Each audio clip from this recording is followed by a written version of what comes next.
hari ini pada segar-segar semua. Ini kita shift 2 ya, berarti Ananda semua udah pada sarapan dan siap untuk pembelajaran kita hari ini. Belum, Bu? Oke, belum siap? Coba kita jemput lagi ingatan kita terkait pelajaran kita di materi ini, yaitu perusahaan jasa, tepatnya kita berada di persamaan dasar akuntansi. Nah, di pertemuan sebelumnya kita sudah belajar mengenai apa saja jenis-jenis perusahaan dan apa saja bisnis atau output dari jurusan akuntansi ini, bidang-bidangnya. Nah, di sini kita akan mempelajari bagaimana pola dasar kita untuk paham membuat laporan keuangan. Jadi Ananda semua harus mengerti dulu nih persamaan dasar akuntansi. Nah, pelajari yaitu bentuk-bentuk transaksi bisnis, persamaan akuntansinya, kemudian analisis transaksi tersebut dan bagaimana menyusun laporan keuangan yang bersumber dari persamaan dasar transaksi. Nah, materi ini harapannya kita memenuhi capaian dari sub CPMK 2. Artinya Ananda pada pertemuan ini diharapkan mampu mendefinisikan, mampu membuat dan mampu menganalisis serta mengolah transaksi mana dan ke akun apa nantinya itu dikelompokkan dalam persamaan dasar akuntansi.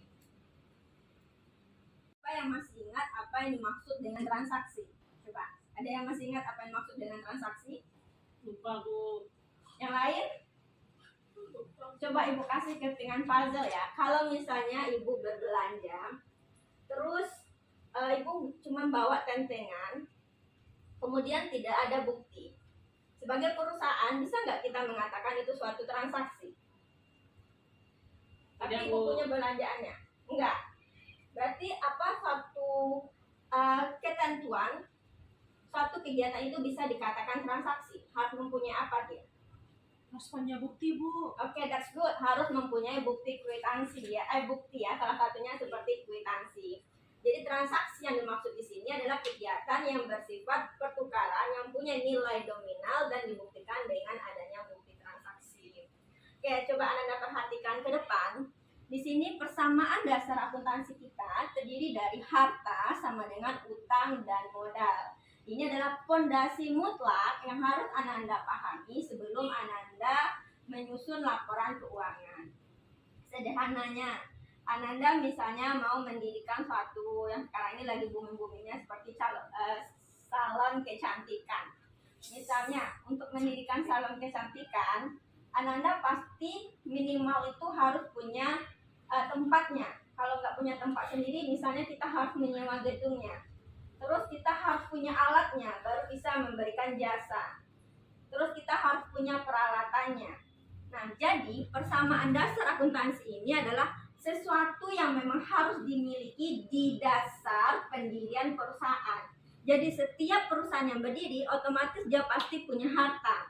Dari mana sumbernya? Kalau nggak dia mempunyai kepemilikan sendiri, dia bisa meminjam kepada pihak ketiga yang dinamakan dengan utang, atau dia punya dari kantong sendirinya yang dinamakan dengan modal.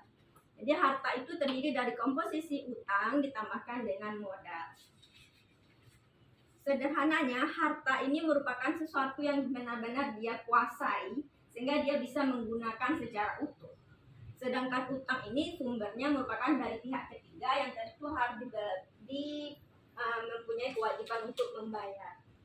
Sedangkan modal itu merupakan sesuatu yang disetorkan pemilik, boleh dari kantong pribadinya atau dari dana operasional untuk mengelola perusahaan. Oke, nah di sini Ananda Ibu kasih warna-warni supaya nggak membosankan.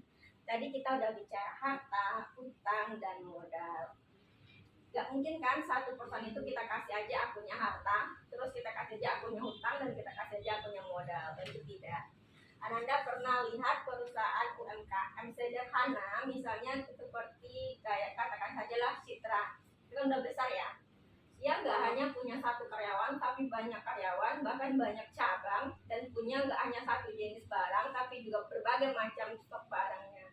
Jadi otomatis harta itu merupakan kepala besarnya. Terus supaya sehingga di ruangan ini kita hanya konfirmasi, saling sharing terkait pemahaman Ananda. Ada yang yang paham apa itu harta lancar? Kenapa dia bisa dikelompokkan ke dalam harta lancar? Karena mudah diuangkan, Bu. Oke, karena mudah diuangkan. Terima kasih Sunanda Weri. Yang lain coba ada yang ingin melengkapi? Nurul? Oke, tidak tahu. Nah, kalau misalnya kita belum membaca, tapi kita bisa analisis dari contohnya. Coba Ananda lihat, ada kas. Kas itu sesuatu yang seperti yang dikatakan yang mudah diuangkan. Itu sesuatu yang paling cepat dilakukan transaksi oleh perusahaan, ya kan? Kemudian surat berharga. Ada piutang wesel, yang mana jangka waktu penggunaannya atau pencairannya kurang lebih dari 1 tahun. Sehingga benar yang dikatakan teman Anda tadi bahwa dia sifatnya mudah diuangkan. Sedangkan kalau harta tetap dari sifatnya, dari tahan umurnya itu lebih dari jangka 1 tahun. Jadi dia bersifat tidak liquid atau tidak mudah diuangkan. Nah, jika harta dibagi menjadi beberapa subbab, maka hutang pun juga dibagi berdasarkan 2 bab. Itu bab lancarnya terkait dengan jangka waktu pembayaran dan tidak lancar artinya lebih dari 1 tahun jangka waktu pembayaran. Akun privé. Oke, before kita mau coba terkait bagaimana menyusun persamaan dasarnya, Ibu mau sedikit kita review. Apakah penjelasan Ibu ini cukup bisa Ananda pahami? Silahkan Ananda scan barcode ini. Kita sedikit kuis. Sudah Ibu? Oke. Ibu. Oke. Nah, HP saya hang, Bu. Bentar, Bu. oke, kita tunggu ya. Udah, Bu.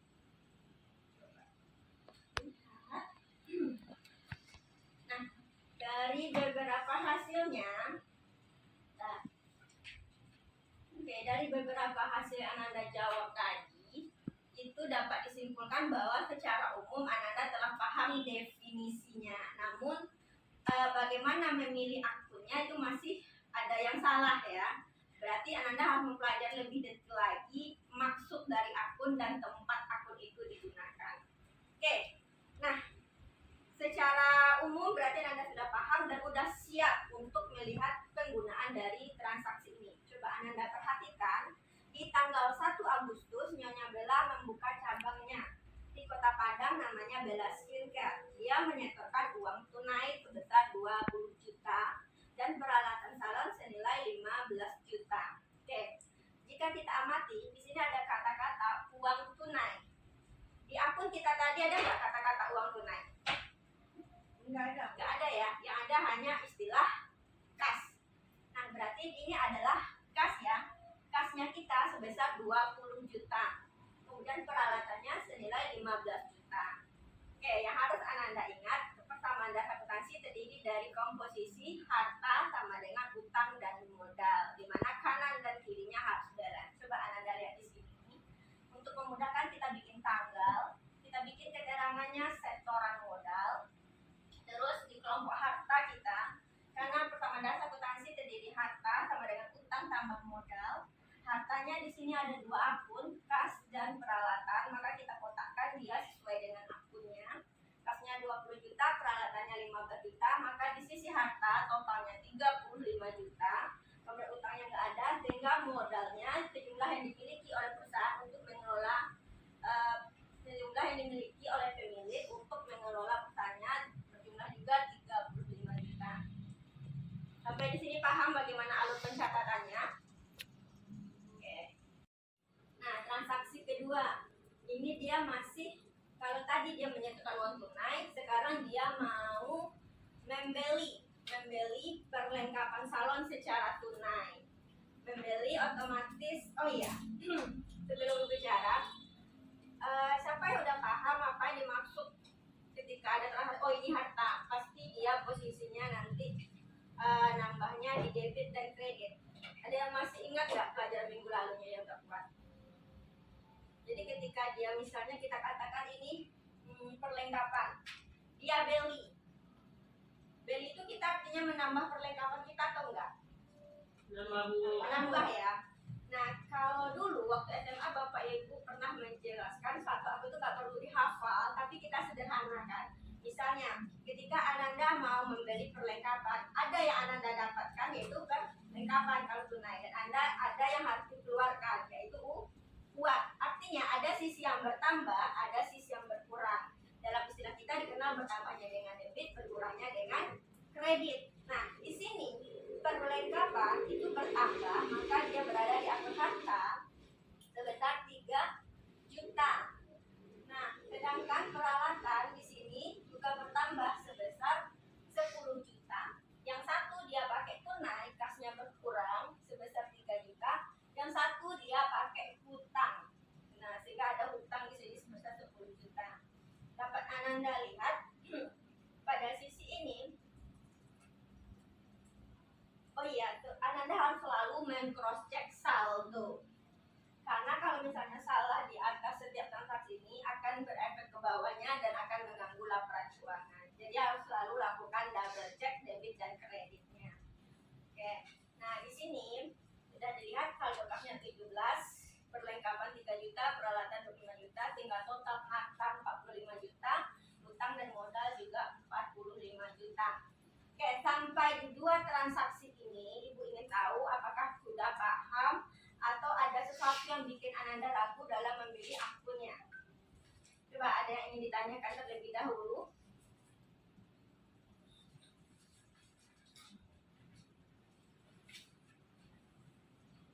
Oke. Ada? Oke, kalau misalnya tidak ada, Ibu anggap cukup. Coba kita lihat transaksi. Saya mau bertanya Ibu. Oke, silakan Anda Weli. Tidak nampak tadi. Bu, itu kan ada kolom modal ya Ibu. Kapan modalnya itu bertambah? Maksudnya kapan kita ngisi di kolom modalnya itu? Oke. Pertanyaannya sangat bagus sekali ya. Kapan kita mengisi di kolom modal? Nah, dari definisi modalnya tadi kan dikatakan bahwa modal itu merupakan sesuatu yang dimiliki pemilik boleh dari kantong pribadinya.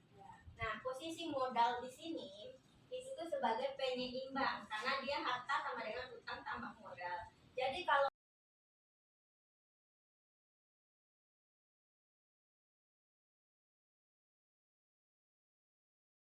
di sini pas pemilihan perlengkapan dia hartanya berkurang 3 juta sebagai kasnya, perlengkapannya juga berkurang 3 juta. Artinya antara yang masuk dengan yang keluarnya sama. Oke, Ibu cek dulu ya.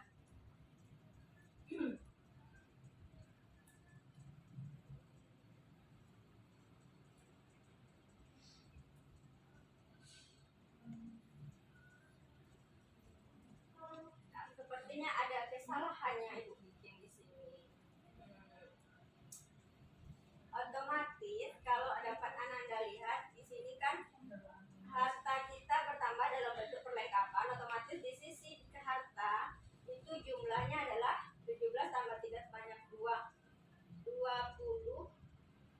dan 35 juta. Nah, jadi kalau misalnya transaksi antara harta sama dengan utangnya udah cukup. Oke, tunggu dulu ya. Ada yang ingin membantu? Pak Novi, dia hebat akuntansi. Tolong bantu Pak Novi. Iya. Ada yang bisa membantu? Sepertinya ada yang kurang match dalam Ibu menyampaikan. Mungkin seperti itu. Oke, nah kalau misalnya Anda rasa Anda kurang Pertanyaan saya cuma kapan kita ngisi di kolom modal? Itu ada Ibu. iya. Udah benar itu Bu? Oke, ya. Yang itu udah benar. Jadi saya mau nanya kapan kita ngisinya di kolom modal? Karena kan tadi kan itu pembelian peralatan. Iya. Oke, kita paham. Kami paham. Kan kita ngisinya di kolom bagian aset atau di ada kolom peralatan ya. Gitu ya Ibu. Iya. Ya. Kemudian aset kita yang satu lagi kan berkurang tuh. Iya.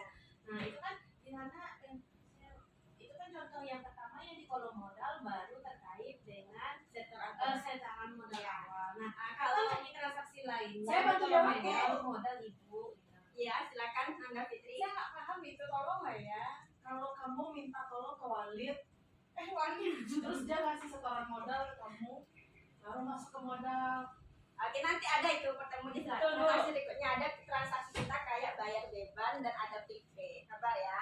Nanti ada ilmunya. Ada transaksi ketiga kita. Ini berhubungan dengan pertanyaan temannya, kapan sesuatu itu masuk di akun modal. Nah, di sini setelah transaksi, Ananda dapat baca di tanggal 13 Agustus, si Bella Skincare ini menerima orderan dan udah terima uang sebesar 5 juta untuk jasa yang dia serahkan. Nah, karena akun kita baru terdiri dari harta sama utama modal, uang yang diserahkan itu diterima secara langsung, berarti kas kita langsung bertambah banyak 5 juta. Karena kita nggak punya kolom pendapatan di akun utang, maka dia masukkanlah dia ke modal. Oke, dapat dipahami saudara Weli dan lainnya? Bisa Ibu. Nah, jadi ini salah satu penggunaan dari akun modal tadi. Iya Ibu. Oke, nah di transaksi keempat, yang namanya suatu usaha pasti dia mengeluarkan pengorbanan ceritanya. Nah, ceritanya di sini kalau usaha, Kalau mau udah korban gimana Bu? kalau nggak mau korban nggak bisa maju-maju. Untuk pergi ke sekolahan aja Ananda berkorban kan, butuh minyak, butuh pergerakan. Oke. Nah, di sini Ananda ceritanya Bella Skincare ini dia bayar tagihan-tagihan untuk karyawannya. Nah, di tagihan inilah menjadi beban bagi dia. Yang namanya kita hidup bertambah besar bertambah bebannya kan. Kalau kecil kan cuma pakai susu, kalau semakin besar banyak kebutuhannya. Nah, di sini beban-beban ini mengurangilah modal komposisi keuangan dari perusahaan, sehingga di situ diberi dengan tanda kurung. Oke, transaksi kelima ini terkait dengan privé. Yes. Yes. Nah, privé ini mengurangi modal juga karena dia diambil secara langsung, secara nyatanya kas kita berkurang, secara perhitungannya modal kita juga berkurang. Oke, kita udah selesai dengan semua transaksi. Nah, dari transaksi tadi kita bisa menyusun laporan keuangan. Minggu lalu Ananda sudah diminta untuk mencari dari IDX jenis-jenis laporan keuangan.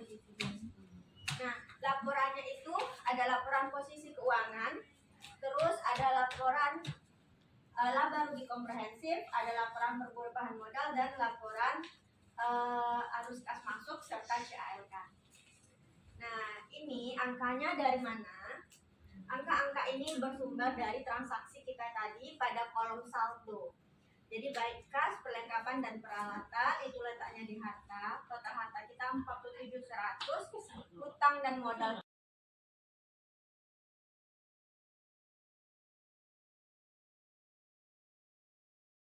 posisi keuangan bisa dipahami yang punya masuk apa saja? Bisa Ibu. Oke. Nah, selanjutnya kita tujuannya menyusun laporan keuangan telah kita bahas, salah satunya untuk menambah investasi. Orang ingin berinvest atau tidaknya, kalau secara umum pasti lihat dulu dari labanya. Walaupun nanti ada pembelajaran berikutnya, Anda akan ketemu dengan berbagai macam rasio. Nah, di sini perusahaan Bella Skincare kita laba atau rugi? Coba, laba atau rugi?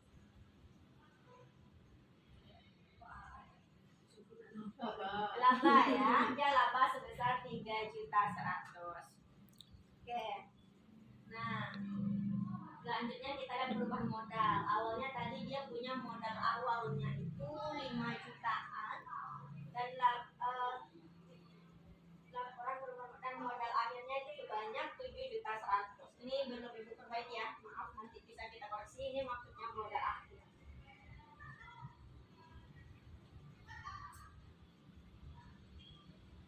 Oke, nah Ananda bilang tadi sudah paham kan? Berarti kalau Ananda sudah paham, berarti Ananda sudah siap untuk membuat latihannya. Silakan kerjakan latihan ini dengan waktu 1 jam. Habis itu kita bahas bersama. Dimulai dari sekarang. Is out, waktunya udah habis. Silakan semuanya letakkan di depan. Kita bahas bersama. Cek jawaban Ananda masing-masing. Ibu harapkan kejujurannya. Oke, coba lihat transaksi 2, Ananda benar atau salah?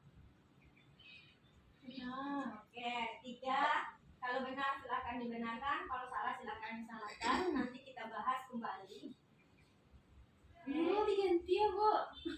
Nggak boleh ya, harus jujur ya. Oke, nah di sini kita ketemu harta akhirnya itu saldonya 24.600 dan peralatannya 36 juta. Nah, sampai di sini dari 1, 2, 3, 4, 5 transaksi yang kita latih, siapa yang benar semua? Coba raise saya, Bu. Oke, good ya. Yang lain? Yang salah satu. Masih Oke, belum belajar, Bu. Yang salah semuanya ada? Nggak ada, Bu. Oke, berarti Ada ada. Rosi namanya Bu. Oke, kenapa Rosi? Rosi dia chat-chatan aja, Bu. Ya ampun. Nah, berarti Nanda perlu fokus lagi ya. Oke, kita lihat dari laporan keuangannya. Oke, ada yang udah siap sampai laporan keuangan? Belum Bu, ada PR Bu. Oke, ada yang siap? Enggak Bu. Oke, kalau nggak ada yang siap boleh Ananda ini dijadikan PR saja. Oke. PR-nya Ibu kasih tenggang waktu 1 hari, silakan kumpulkan di island kita. Oke, nah ini pembelajaran kita hari ini. Ibu rasa cukup sampai di sini dan Ibu harapkan Ananda bersemangat untuk kedepannya untuk jadi akuntan terbaik yang tetap memegang prinsip kejujuran. Oke? Ibu sudahi dengan Assalamualaikum warahmatullahi wabarakatuh. Waalaikumsalam.